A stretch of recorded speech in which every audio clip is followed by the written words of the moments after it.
Buenas noches, ¿cómo están? Bienvenidos a un nuevo capítulo de No Culpes. Y hoy tenemos que hablar de abuso sexual. ¿Qué pasa en la Argentina? ¿Qué pasa en nuestra provincia? ¿Qué pasa con la justicia? ¿Querés comunicarte con nosotros? Hacelo 261-300-1600 nuestro WhatsApp y nuestra zona digital @Ripley Contenidos. Hay dos grandes especialistas, amigas de la casa, que nos van a ayudar acerca del tema. Y voy a saludar a Estela Especia. Ella es magíster en Género, Sociedad y Política. Actualmente se desempeña en la Suprema Corte de Justicia. Estela, ¿cómo estás? Buenas noches, Goga. Muy bien y Buenas noches. muy alegre y contenta de estar en este programa. No es un tema alegre, pero sí estar con vos. Sí. Muchas gracias. Que lo tomás con tanta responsabilidad. Gracias, Estela. Y también Graciana Furlotti. Ella es abogada, presidenta de la Comisión de Género y Diversidad del Colegio de Abogados. Graciana. Hola, buenas noches, Goga. ¿Cómo estás? Bueno, hay que hablar de este tema, ¿no? Y cuando hablamos de abuso, ¿de qué estamos hablando? Bueno, en Te lo realidad... pregunté te lo dije muy general, pero... Sí, en realidad, bueno, entender que el abuso primero es una violencia de contenido sexual cometido por de un sujeto que puede ser varón o mujer hacia otra persona, que también puede ser varón o mujer, niño, niña, adolescente o una persona mayor de edad, que es y que constituye en nuestro país un delito contra la integridad sexual. Y este delito puede ser de distintas maneras. Nosotros en nuestro Código Penal tenemos 3 tipos de delitos, ¿sí? Entonces, bueno, hay momentos que, bueno, ya seguramente vamos a entrar a detallar en el tema y con este caso tan resonante en los últimos días, pero en nuestro país, haya penetración o no haya penetración, cuando hay un simple tocamiento o un tocamiento un tanto más grave, sí constituye abuso igualmente. Tiene distintas penas, tiene distintas prescripciones, que también lo vamos a charlar, pero eso constituye abuso. Y también, Rosa, lo que se denomina el acoso, que es ese hostigamiento constante de índole sexual hacia cualquier persona también. ¿Sí? ¿Estela, ha acrecentado esto a medida del tiempo o a medida que se sabe más, se conoce más, ha disminuido el tema del abuso? Del acoso y el abuso, ¿no? Sí, se ha incrementado y también se habla más, pero hay unos datos que son interesantes y preocupantes porque no tenemos cifras oficiales en el país, no hay estadísticas, pero sí aproximadamente se sostiene que por un abuso sexual que se denuncia hay por lo menos 10 que no se conocen. Entonces, esa es una cifra, y otra que hay es que por lo menos una de cada 5 mujeres han sufrido violencia sexual. Es decir, estamos hablando de una violencia sexual que está muy invisibilizada, muy escondida, y eso es por lo que no se conoce mucho y hay tanto abuso sexual, y sobre todo en los ámbitos familiares y de personas conocidas, que es donde más difícil y cuesta tanto poder sacar a la luz esos abusos sexuales. Por el miedo que vive la víctima, ¿no? Generalmente la mayoría de los abusos se da intrafamiliar. Sí, en general, y sobre todo cuando es en las infancias, que comienzan, ya sea niño, niña o niñe, a los 5 años. También ocurren lactantes, son menos casos, pero también hay abusos sexuales en lactantes y niños muy pequeños, niñas. Se da mucho en el entorno familiar. ¿Y por qué es difícil? Y detectarlo y sacarlo a la luz, porque el entorno familiar es donde se supone que es el lugar más seguro. Y es donde se supone, pero no lo es, porque la mayoría se dan por personas conocidas. Es decir, tío, abuelo, padrastro, papá biológico, generalmente se dan en ese entorno. Es una relación entre el familiar directo, ascendiente, la mayoría, o tíos o abuelos, y el niño, la niña o el niño. De acuerdo a lo que pasó con el caso de Thelma Fardín, ella dio declaraciones. Estamos hablando de un Juan D'Artés absuelto en Brasil. Y vamos a hablar acerca de esto, de cuando una causa prescribe. Vamos al primer tape. Por supuesto que la justicia va a ser el último bastión de un sistema históricamente violento, patriarcal. Les quiero pedir a todas esas personas que se atrevieron a romper el silencio, a hablar después de aquella conferencia en el 2018, que no sientan que esto nos adoctrina. No me adoctrinan a mí. Por favor, que no las adoctrinen a ustedes, a todas las personas que les esté pasando algo en este momento. La justicia se va a ver inundada de denuncias. En Brasil, solamente el 1% de los casos de abuso sexual obtienen condena. Mi caso ya había sido absolutamente único en muchos sentidos. Era muy difícil que también fuera único en esa línea y que consiguiera una condena en primera instancia. Ahí está, ¿no? Esto de absolver un caso de abuso, ¿no? Porque justamente ella años después denuncia a Juan D'Artés. Lo que ocurrió es cuando ella tenía 16 años y pasan los años y ella lo denuncia. Por eso se habla de una denuncia que prescribió, ¿no? En el tiempo. ¿Qué pasa en estos casos? Porque hay que entender que cuando una persona es abusada, por ahí es cierto que en el momento es un shock tan grande, más siendo menor de edad, ¿no? Que se animan y toman la fortaleza años después para realizar la denuncia. Sí, bueno, es lo que le pasó a Telma cuando denunció, ¿no? Que todo el mundo, te vas a acordar, todos los medios Sí. y toda la gente salió a cuestionar el accionar, a decir, ¿por qué denuncia ahora? Si ella podría haber denunciado mucho después. Y bueno, fue un gran debate que se dio en esa época de esto del respetar los tiempos de la víctima.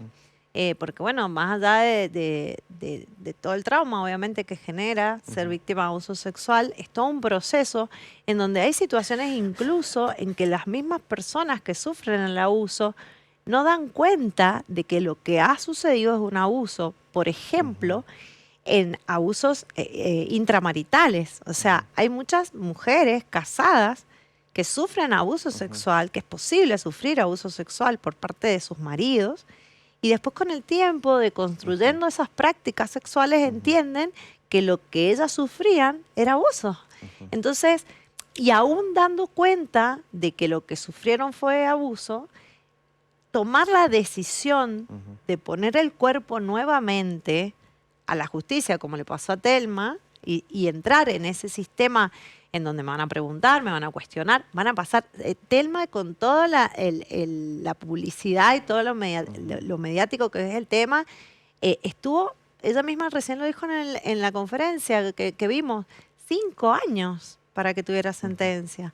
Entonces, ponerle el cuerpo a la denuncia y decidir denunciar es un gran acto de valentía. Total. Total. Y además que estamos hablando también de una perturbación psicológica, porque sin lugar a dudas, al no cerrarse ese tema, tiene que volver constantemente a la víctima, tiene que ir a la justicia, nombrar al acusado. Bueno, hay una constante regresión, ¿no? del momento.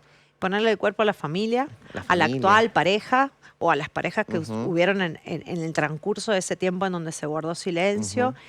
Y sobre todo también romper todos estos estereotipos de género que existen en la sociedad, que es esto, bueno, pero ella ya qué hizo, qué tenía puesto, se lo buscó, lo sedujo, etcétera, ¿no? Que bueno, es con lo que tenemos que lidiar. Consume estupefacientes, nos ha pasado en un montón de casos, bueno, pero hasta ejerce la prostitución, y eso te da derecho o no. El de la falda más corta, más larga, ¿no? Sí, es obvio. el discurso, ¿no? Sí, me provocó con esa falda, me provocó con esto. Exacto. Le quiero decir a la producción que por favor pongamos, ¿no?, la línea de denuncia para todas aquellas mujeres que nos están mirando en este momento, ¿no?, y que puedan comunicarse. Es importante, ¿no? Hablando de esto, y quiero enfocarme en esto de las mujeres, ¿no?, que vos dijiste que están casadas o que están de novias, y la diferencia entre un consentimiento y un no consentimiento, ¿no? Y esto le aclaramos. Que cuando no tiene que ver con tu consentimiento, tenés que realizar la denuncia. Es cierto que es difícil, porque hasta la misma, cuando uno va a hacer la denuncia, hasta la misma por ahí, el lugar donde vas a hacer se ríen. Ah, pero si estás casada, pero ¿cómo? Y no entienden eso. Digo, también ese concepto lo estamos entendiendo ahora. Antes era como que la mujer tenía la obligación de satisfacer a su marido, Estela. Exactamente, y además hoy en las capacitaciones se está insistiendo mucho en la importancia de escuchar a la persona que va a denunciar, sobre todo violencias, cualquier tipo de violencia, pero en este caso de la violencia sexual, que es una violencia muy grave porque, como decías, abarca y afecta a toda la persona, la dignidad, la libertad humana y además la dignidad de la persona. Afecta a lo más íntimo, toda la parte emocional, el cuerpo, todo el ser humano afecta. Es muy importante tener en cuenta eso. Entonces el ámbito donde se va a tomar la denuncia tiene que ser un ámbito de confianza, de respeto y también saber entrevistar los silencios, entender los silencios de las personas y darle un tiempo para que puedan expresarse, porque no es fácil poder hablar y, como decía Graciana, después de un tiempo largo que tiene el coraje o puede, porque la persona que sufre violencia y sobre todo violencia sexual habla cuando puede, cuando se dan las condiciones en que va a poder hablar, porque no es fácil. Es más, en casos graves de violencia sexual, con penetraciones y con mucha violencia, las personas tienen miedo de morir. Entonces hay que entender eso. Sí. Y el ámbito tiene que ser un ámbito donde sea escuchada con respeto para poder hablar de esa intimidad que ha sido violada y que ha sido avasallada. No es fácil. No es fácil, no es fácil. No es ¿no? fácil. Y para ello, obviamente, digo, a mí me pasa y uno dice, bueno, cuanto más información hay acerca de cuándo tenés que llamar, digamos, a dónde tenés que llamar en violencia, en caso de violencia de género, cuanto más los medios están visibilizando, cuando las redes sociales también están visibilizando, siguen sucediendo femicidios, ¿no? Siguen sucediendo y por ahí más, ¿no? Cada año se incrementa más y es terrible esto. Entonces uno dice, bueno, si la información la estamos dando, ¿qué está pasando? ¿Por qué no estamos cambiando como sociedad? Yo creo que el punto es darle fuerza o concientizar a las víctimas, ¿no? Que empiecen a denunciar. Porque estos hechos ocurrieron siempre y están ocurriendo, solamente que muchos no están denunciados. ¿Esto es así? Sí, pero hay que informar muchos a las personas de cuáles son sus derechos, porque, por ejemplo, no solamente hay que pensar en la violencia sexual con penetración, con golpes, ¿no es cierto?, un sometimiento fuerte, sino las seducciones de los tocamientos, amenazas sutiles, encubiertas, eso también son abusos sexuales, como decía Graciana, tienen menos pena, tienen menos sanción penal, pero son abusos sexuales. Y sobre todo cuando son personas que tienen inmadurez, que son con alguna discapacidad, o son personas inmaduras, o son adolescentes, o son niñas o niñes, el acercamiento de la persona abusadora no va a ser con amenazas, va a ser con seducciones, con juegos. Entonces es muy importante saber cómo son las formas en que las personas que están cerca de las infancias, que son las que sufren mucha violencia sexual, cuáles son las formas en que van acercándose para lograr un abuso sexual con más connotación sexual, como puede ser una penetración. Es muy raro que vayan en el primer acercamiento hacia la niña a cederla carnalmente, como se dice en la ley penal, sino que empiezan con juegos, con besos, con situaciones, con regalos, que es muy difícil creer que esa persona tiene, y menos una persona que es niña o niñe, que no sabe lo que está pasando, y más si es un familiar. Entonces es muy importante en los colegios y en todos los lugares que se hagan campañas de información. Se aplica el ESI, ¿no? Claro, para que la familia pueda saber lo que está pasando en su casa. Que muchas veces las madres no saben que el tío o el abuelo estaba abusando de su hija o de su hijo. Eso lo observamos. Por eso hay que reforzar, ¿no? esto del ICI, la educación sexual integral, ¿no? En las escuelas. Sí. Informar no solamente, digamos, a los docentes, sino también a todos, ¿no? A papás, a niños, niñas, maestros, profesionales. Y eso hay que, cuando el niño, niña entienda, ¿no? Esto de qué es abuso, esto que no está permitido, esto lo que no se debe hacer, yo creo que ahí empezamos a abrir un juego que tiene que ver con esto, ¿no? Con las denuncias. Graciana, ¿qué pasa cuando se prescribe? Digamos, esto de que yo a los 10 años me abusaron y a los 22 tomé conciencia de ese abuso, quiero realizar la denuncia y... Sí, yo antes que nada las prescripciones son cuentas matemáticas que realizamos, tanto los abogados, los operadores del derecho, como los jueces a la hora de aplicar, ¿sí?, el derecho penal. Siempre va a ser el tiempo, no hay un tiempo genérico, depende del hecho concreto, ¿sí? Porque depende del hecho, va a ser la pena nuestra ley prevé para ese tipo de hechos. Por ende, lo importante siempre es asesorarse, ¿sí? Cuando tenemos esta inquietud, asesorarse de si está prescripto o no, después va a venir después con el asesoramiento, ¿sí? Además, porque cuando nos acercamos al asesoramiento, ya sea en los municipios que tienen área de género, alguna fiscalía, ya ahí se nos abre el panorama de información respecto a cuáles son los otros efectores que nos pueden dar un apoyo, no solamente porque a veces, yo siempre digo lo mismo, que hay soluciones que los tribunales no traen.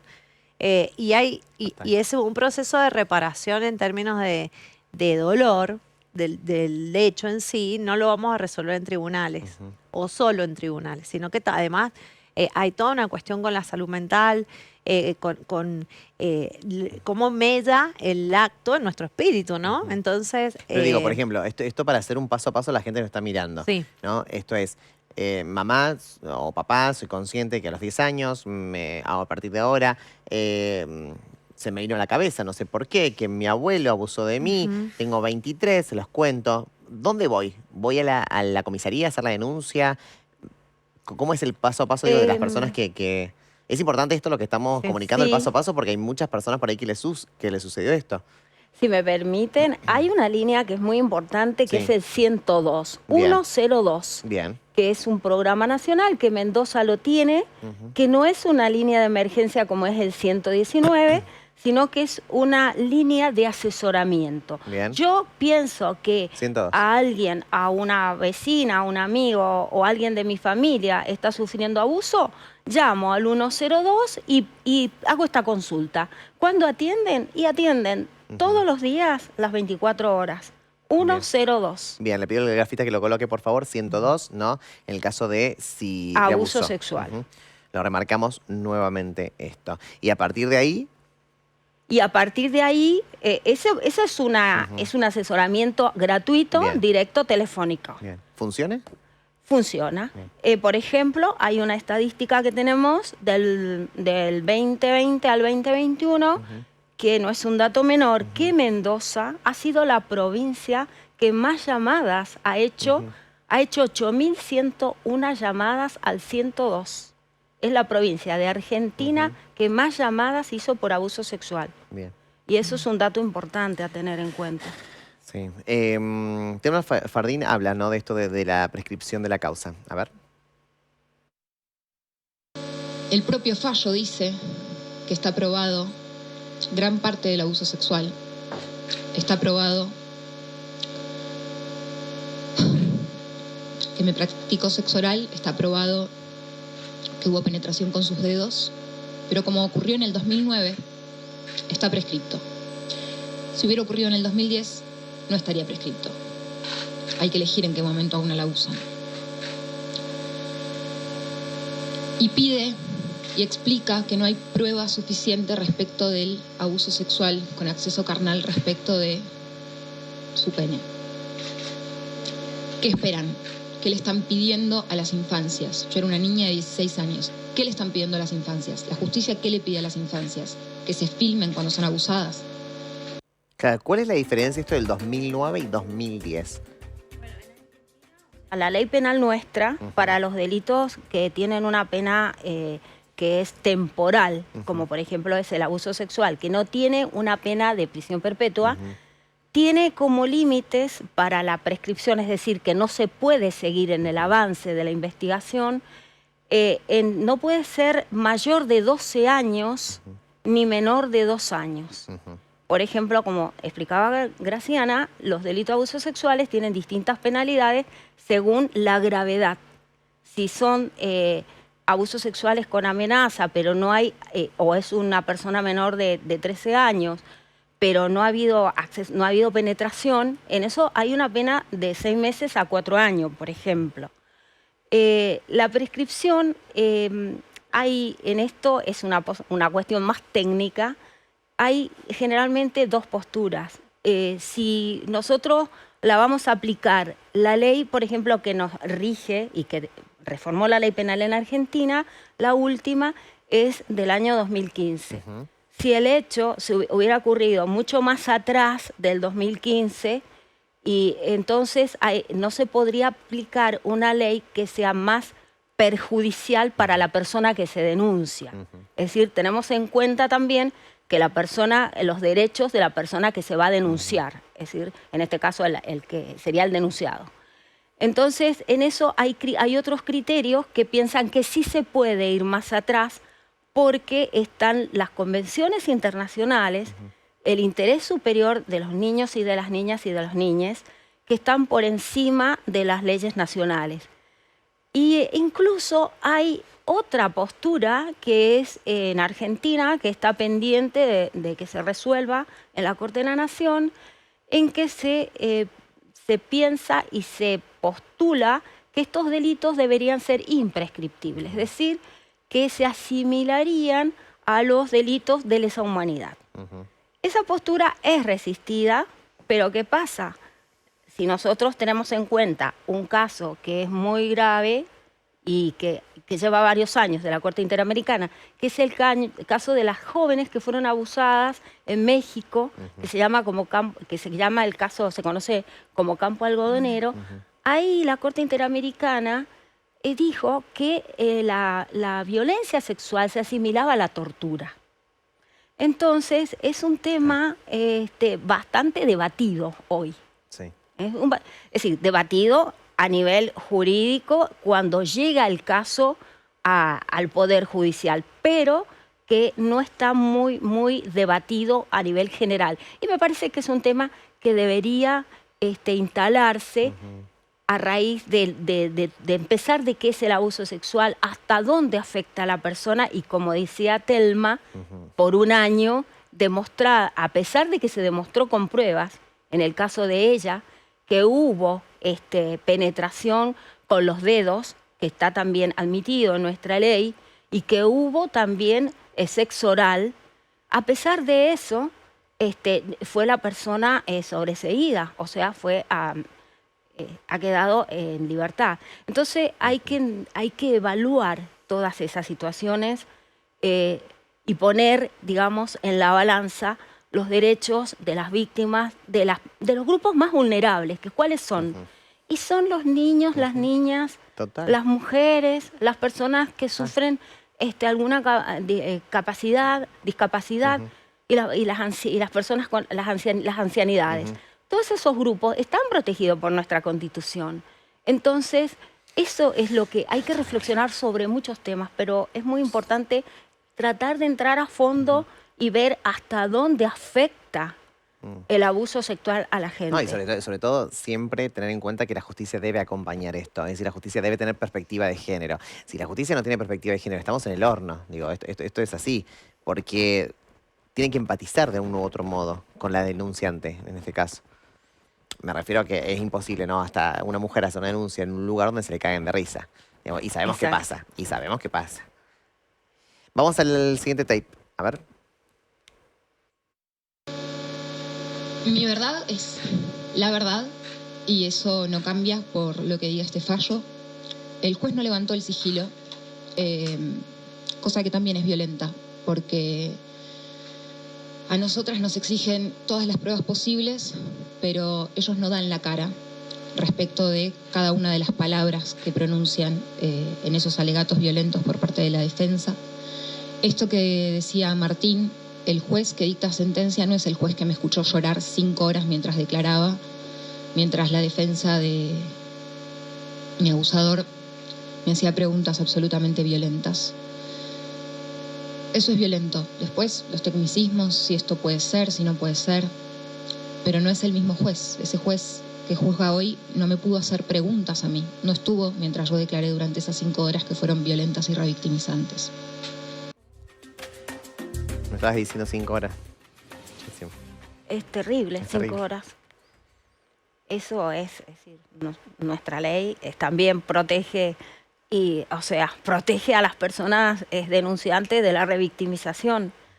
Eso es un tema que hay que trabajarlo mucho, que todavía no avanzamos tanto. Generalmente las personas que defienden a las personas denunciadas son muy duras con las víctimas, con las personas víctimas de abuso sexual, incluso con preguntas inapropiadas y violentas. Eso es un tema que yo lo observo, que no se ha trabajado mucho. Se está trabajando las capacitaciones, sí, de fiscales, de jueces y juezas, pero ponerle límites también a los derechos de la defensa en cómo preguntar a una persona que ha sufrido violencia Abuso. y Violencia, abuso sexual y cualquier tipo, y el abuso sexual es realmente un tema que hay que trabajar mucho. No, y vuelvo a decir lo que dije anteriormente, si el juez, en este caso, no tiene empatía con lo que sucede, estamos en el horno. Sí, a veces es empatía y a veces es sentido común Sentido común, también, muy bien, ¿no? sí, también. Hay algo que sí para que quede claro respecto a las prescripciones, Sí. que en el caso de los abusos sexuales contra niños, niñas y adolescentes, el tiempo de prescripción, que tal como dijo Estelle, venimos conversando, va a tener que ver con qué tipo de abuso fue, se empieza a contar a partir de los 18 años, que es cuando la persona adquiere la capacidad para denunciar. Y en las personas con discapacidad, ¿sí? Con discapacidades permanentes, que generalmente lo que en términos de abuso a lo que llamamos con discapacidad es esa discapacidad que nos impide la posibilidad de ir a denunciar, ¿sí? Son imprescriptibles porque esas personas no van a tener la capacidad para ir a denunciar. Entonces, si una persona, que bueno, es lo que sucede en el caso Próbolo en Mendoza, o sea, son personas con discapacidad que aparte no saben darse a entender, ¿sí? Recordemos que ellos abusaban a las personas que menos podían darse a entender, eso estaba totalmente planificado. En esos casos son imprescriptibles. ¿Qué quiere decir? Que en el momento en donde se denuncian, la justicia tiene la obligación de llevar adelante la investigación y van a tener que ir a juicio a un resultado final para que se defina. Vamos al último take. Han intentado instalar que Brasil tiene perspectiva de género. Brasil modificó su ley respecto de lo que es el abuso sexual en el año 2021. No tiene perspectiva de género. Este fallo demuestra que no tiene perspectiva de género. La cifra de que solamente el 1% de los casos de abuso sexual llegan a condena demuestra que Brasil no tiene perspectiva de género. Como no pudo decir que mentía, tuvo que decir que no alcanzaba, porque nunca alcanza. Lo que hacemos las víctimas, cuánto tardamos en hablar, cómo reaccionamos en el momento, nunca alcanza. Lo que no alcanza es lo que dice la justicia. Lo que no alcanza es la justicia a estar a la altura de lo que le está pidiendo la sociedad. Y por supuesto que estoy cansada, pero no me van a quebrar. Bueno, no, esto es algo que suele utilizarse, ¿no? En las víctimas, que es cansancio, ¿no? Porque fíjate, si Telma no tiene la fuerza que tiene, te cansas de decir, ya está, ¿para qué hago la denuncia? Y también me quedé pensando, ¿qué mensaje le estamos dando a aquellas mujeres que sufren abuso, ¿no?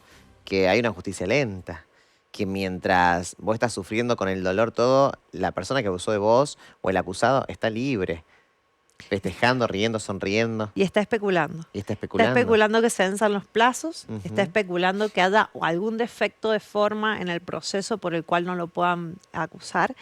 Y yo sí quiero detenerme en dos cuestiones con el caso de Telma. Primero, la gran importancia que tuvo, porque después de la valiente denuncia que ella hace mediática, hubo una ola de valientes detrás de ella que se dieron cuenta y dieron cuenta de los abusos cometidos, y eso está así demostrado estadísticamente. Y por otro lado, desmitificar un poco esto de la falsa denuncia, ¿no? Bien. Porque está rondando, cuando empezamos a plantear cuestiones de género, que no, porque ahora vienen, te denuncian y te joden la vida.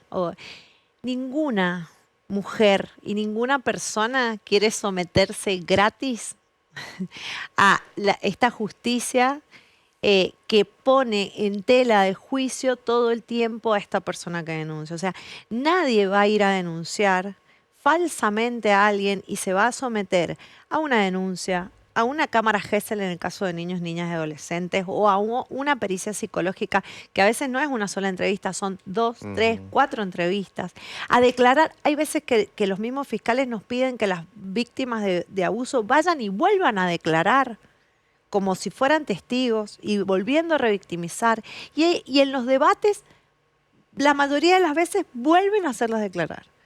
Entonces, son cuestiones que se manejan socialmente, que también son estereotipos de género y que en la realidad no existen, porque ponerle el cuerpo a un proceso penal es muy doloroso. Muy doloroso. Muy doloroso.